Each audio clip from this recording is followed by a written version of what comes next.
Voilà, nous sommes le 3e jour de marche, samedi 15 avril 2017, entre Blaye et Crouet. On nous attend pour le pique-nique. Je suis complètement toute seule depuis le départ de Blaye.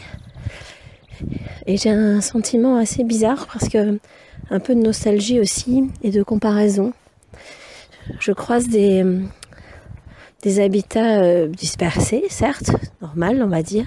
Nous sommes en pleine campagne, dans le bocage, avec des haies, des champs. Je croise plus de tracteurs que de voitures. Rien de plus normal en somme. Mais un sentiment étrange d'absence de vie sociale, de liens, de lieux de rassemblement.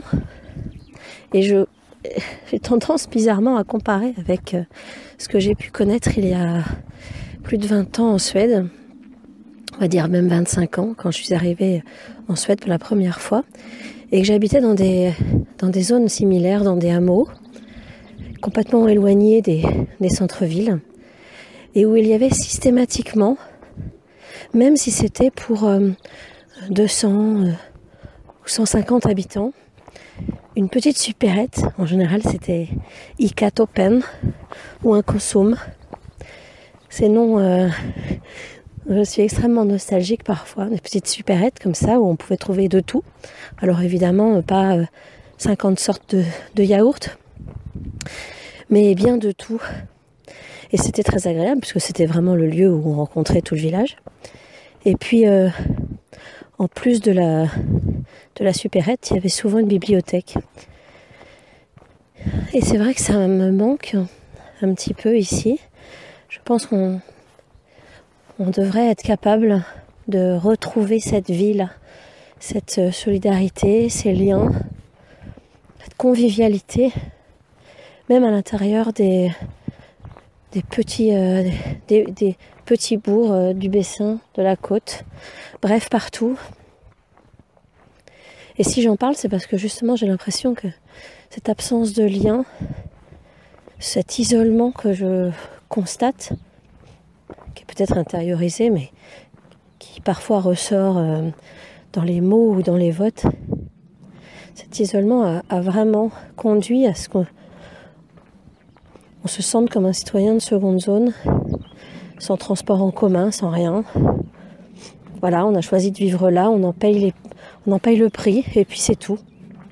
Et puis le jour où on ne peut plus se déplacer, où on n'a plus de voiture, le jour où on n'a plus les moyens de mettre de l'essence dans sa voiture, où on nous arrive quelque chose et on ne peut pas conduire,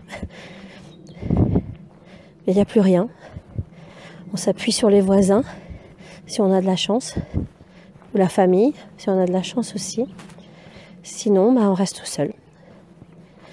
Et on râle dans son coin et on en veut à la terre entière, avec beaucoup de raisons certes, mais qui conduisent souvent à ce vote vers l'extrême droite.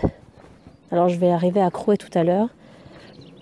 Le maire adjoint, monsieur Drolon, avec qui j'ai discuté il y a quelques jours, me disait que c'était triste pour lui de voir son village voter 62% Front National aux dernières élections.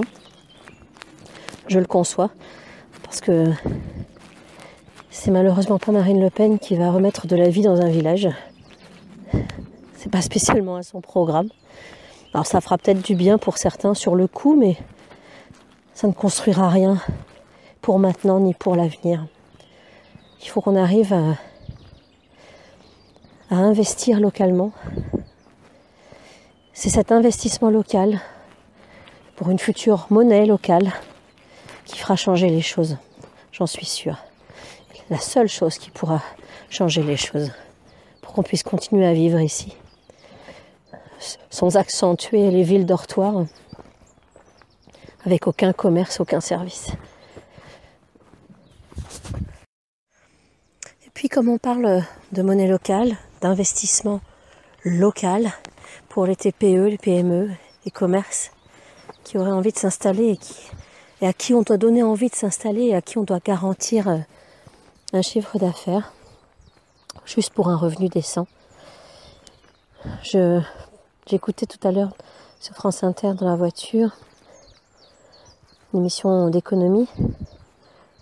On parlait d'AXA et autres investisseurs qui vont mettre des millions ou des milliards aux États-Unis ou ailleurs, qui investissent en bourse, qui évaluent le risque. Jean-Luc Mélenchon, c'est extrêmement anachronique, enfin c'est totalement fou. Ces personnes sont en train de dire qu'en France, il n'y a pas encore trop d'inégalités comme en Angleterre et aux États-Unis qui ont conduit au Brexit ou à l'arrivée de Trump. Et donc comme il n'y a pas encore trop d'inégalités en France, ça va en fait, ça va bien. On peut continuer à délocaliser, on peut continuer à créer de la pauvreté, on peut continuer surtout à créer de la précarité et tout va bien. Sauf qu'en 10 ans, nous avons eu 14% de pauvres en plus dans notre pays. Si ça, c'est pas un creusement des inégalités, alors je ne sais pas ce que c'est. C'est contre ça que nous devons lutter. Pour le moment, 2 candidats à la présidentielle, Benoît Hamon et Jean-Luc Mélenchon, en parlent beaucoup dans leur programme, parce qu'ils ont compris l'importance de cette lutte contre l'évasion fiscale.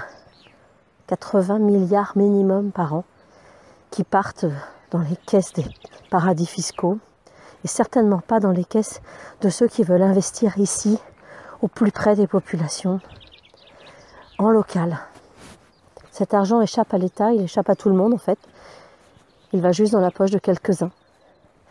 Ces quelques-uns, c'est quelques grands responsables de banques, de fonds d'investissement ou de multinationales. Ce sont eux que j'appelle les escrocs, bien sûr. Il ne faut pas mettre tous les patrons dans la même catégorie, évidemment. Il y a ceux qui se démènent avec 1 ou 2 salariés, 1 ou 2 ouvriers, qui essaient de faire vivre effectivement leur boîte. À cela, il faut garantir une modification profonde du RSI, bien évidemment. Et il faut pouvoir les aider concrètement. Il faut que les banques puissent leur prêter de l'argent quand elles ont besoin, au lieu pour cela de préférer investir dans des fonds de placement aux États-Unis ou ailleurs. C'est ça l'économie, c'est ça la vraie économie, l'économie réelle et locale que je défends.